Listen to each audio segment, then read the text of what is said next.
guys doing today? Good. Pretty good. How you doing? I'm doing alright. Yeah, welcome. In Canada? Welcome to my home. In Canada? I do. Actually, when I come up here, I end up having a Canadian accent, and then I go back because it's not that different than Yeah, what most is it? I Pennsylvania can't things. really. It's just like sorry. I guess Yeah, that's like the main. it's certain words, and I think that's Yeah. why I pick it up, because then like I'll go back and I'll say sorry or house and things like that. House? Yeah. House? House. That's House. House. Yeah. You don't normally talk like House. that though. No. No. Well, that's alright though. You can't though because you're an actor. I don't even know. I have a hard time identifying it at all. Like when I come back from, if I'm in LA or whatever for a while and I come back, I feel like there's like the first day I pick up something, like there's a certain kind of harshness in some words. Mm-hmm. And that, kind of come back like hello, house or something, Hello? but I leave it. Hello, I'm Canadian. No, I don't know. Yeah, it's hard for me to pick out exactly. Yeah, I don't think that a lot of people have very strong accents, but the ones that do seem to be the ones that they make fun of, because otherwise you can't really say, hey, you're Canadian, and this is my Canadian accent, because that just doesn't work. Yeah. It wouldn't really be like Toronto so much Yeah. as it would be like somewhere further, like more into the country. Yeah, like in the middle, where people from the States also have really weird accents. Yeah, that's true. But, like, everyone talks about Canadian accents, and they pretty much sound like anyone from the movie Fargo, which is not placed in Canada. Yeah. So, yeah, I don't think they get it, or they just don't want to. That's right. It's alright, though. Americans be talking like. That's not fair. Yeah, not That's at all. not you. All the time. It's not. I do talk with my hands a lot, though. Like tiny pistols. Yeah, all the time. How Sure. you doing? Yeah, so very cool. Alright, so Ben's at home. Let's talk about that. Oh. Sorry, that Oh, was weird. okay. I got really distracted by your cat in the moment.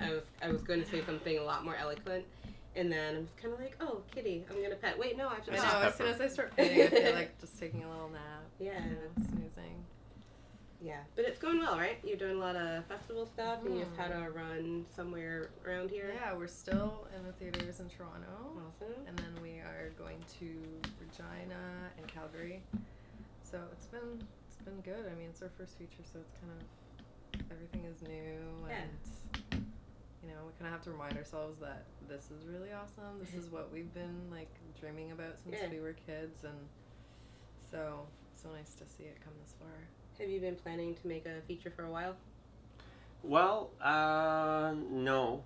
I mean, yeah, we've been, but kind of the genesis of Ben's at Home kind of happened really, really quick. Like, it wasn't like we were talking for years about making a movie independently of each other. We wanted to make a movie someday. That was like an amazing kind of dream. Mm-hmm. But then very quickly after we met, we sort of threw this thing together. Like Mars cast me on a short film that she did for the Canadian Film Centre. She's a graduate of the directing program there, right? That's fair to say. Yeah, she's a graduate of the directing program. I know her. She's a graduate of the directing program there, and so she did this short film and cast me as one of the leads, and we got along really well. And then we ended up doing another short film together, like I think a month later. Yeah, like a month later we did this like dumb little fun comedy called Taller, which I really like. It's stupid and it's awesome. And that went really well. And then she kind of called me out of the blue not long after that and said that there's this, screenwriting challenge, and can we write a feature film within like a week, which is crazy. And so we tried. Well, like a treatment for it. Yeah, like a treatment in like a week. And honestly, I can't remember if we made that deadline or what. Yeah, we did. Yeah, so there's this this independent filmmaker, Ingrid Veninger, who's like this indie queen sort of in Toronto. She won this Critics Award. She won $5,000, and she basically, because she's crazy, but in the best possible way, was like, I'm gonna fund 5 $1,000 features. So that's crazy, $1,000. But Dan was crazy, and I'm crazy, so we're like, let's see if we can get this $1,000. Like we could have. We're gonna make a whole movie. I know. But it was life. it was kind of the impetus, and so we just started thinking like about ideas, like what could be a really small enough idea. And then that's kind of how it happened. And we didn't get the prize, but then we're like, well, we already have an idea, so let's just do it anyway. Yeah. So. Yeah, and then it came really quickly from there. We got really, really, really, really, really lucky with, Mars knows some really good people. I know some really good people from Toronto. Mars also brought on our producer, Annalie Ekborn, who has a relationship with White's, and White's is like a gear company here in Toronto. Yeah, great. Go to White's if you need gear for your movies. And brought on a DP, Walter Pacifico, who also had his own kind of network. And basically we got this 10-day window in August of that year to shoot a movie.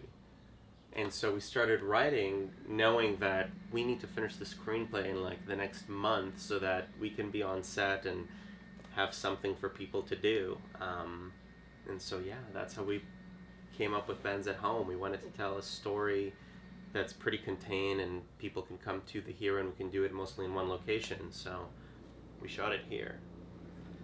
So if you haven't seen the movie yet, it'll look familiar. Yeah. It'll look very familiar. Breaking the fourth wall. Yeah. So having that deadline then, did the movie come out like how you wanted it to be? Or were there kind of things where you're like, well, we've got like 2 days left, so we're just going to throw this in here? I mean, we weren't even thinking, we're just like, go. And then at one point you're like, holy shit, this is really happening. Like, it's too late. Like, we've crossed that like 50% mark. Like, we can't go back now. Yeah. And I guess so we didn't really have time to think about any of it.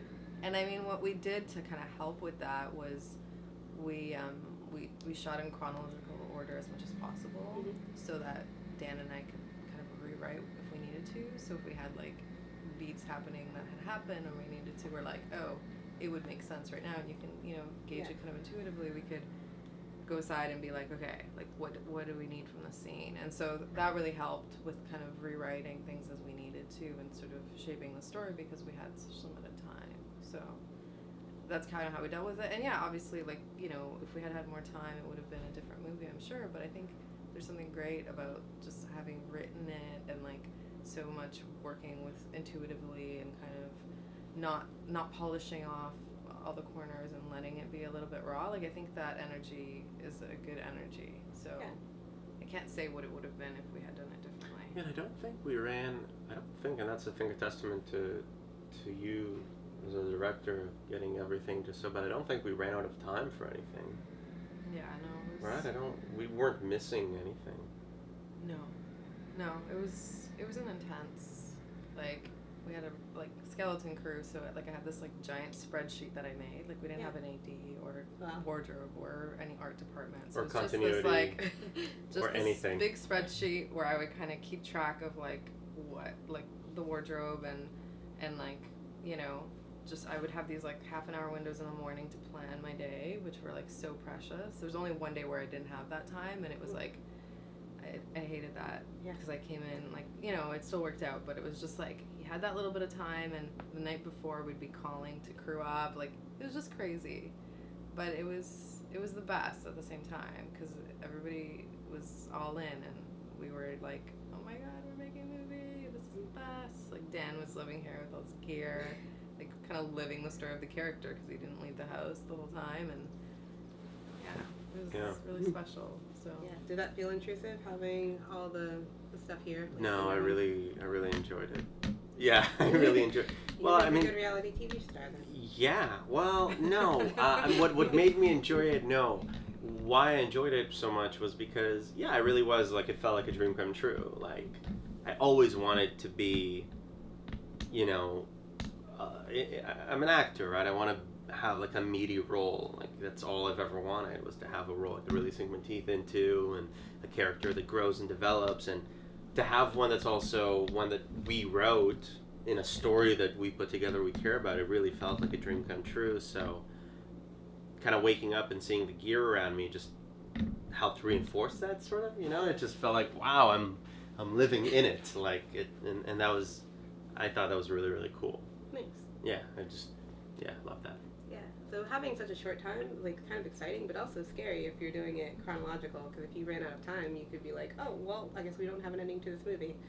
Yeah, I mean, it was like the 10 days were planned, Yeah. you know, so yeah, sometimes we would run over and have to pick up the next day, but It could have been a disaster. it could have been a disaster. Like, It could have been. well, it very near, like, so I think it was on the last night that we shot. Yeah, we needed to light outside, so we needed to run power into the lights outside. To make it look like yeah, early it was in the like morning. 3 in the morning or something, but it Mm. needed to look like 8 a.m. or Right. something like that. So we ran power, and we caused a blackout in our building at like 3 a.m. Which, if you're going to cause a blackout in the building, is the best time to cause a blackout in the building. But we caused a blackout in the building. And somehow, I don't know how, somebody knew something about enough to get the power back up. We, like, took down a panel. Ran it like in a weird way or something. Yeah, like somebody ran it in a weird way and tore down a panel and put it back up and made it work. And the very next day, the very next morning, now the crew has cleared out. We got the final shot. I get a knock on this door, and it's like the building manager, furious with me, going, "I understand you've been shooting a movie in this building. This needs to stop right now." Like, so like, just, you know? Yeah, just made it. Yeah, because we didn't know kind of what's allowed, what's not allowed. We just wanted to make this movie. So, yeah, and there were so many nights where we maybe didn't have crew the next day, or we were missing somebody for the next day because they got a paid gig, and we're able to like go on Facebook or Twitter or message a friend who'll message a friend who'll message a friend to get somebody to fill in like in a few hours. Like, it was nuts. Yeah, that's amazing. Like, I know so many people don't finish films because of things like that, or they're worried about stuff like that. So that kind of had to be, like, on top of actually making your film, like, just really exciting, the kind of stuff that you had to go through to do it.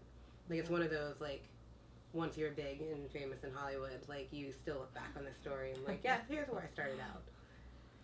Yeah, we'll see. I mean, I do know that now it's almost like, so now we're working on this new movie and we have the luxury of time, and we're taking our time to write the screenplay, make it the best it can be, and thinking about it and mulling over it and changing little things here and there, and it's taken so much longer to write.